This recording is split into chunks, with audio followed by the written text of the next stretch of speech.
how to get stream key on Instagram.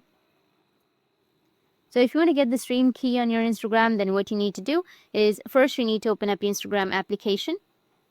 Make sure that you have a stable internet connection. Go with your profile, which is on the bottom right, and then make sure you have switched to a professional account before you apply for the stream key. Then tap on the three horizontal lines, which is on the top right. Here you will have a create option. You can tap on create, which will be on the top right.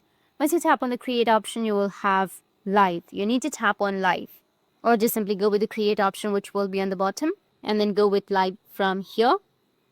Select the title and choose whether you want it to be public or private, and then set your audience. In my case, I don't have a live option, but if you have live, you can just simply tap on live and then give it a title, select the start time, and tap on schedule live video.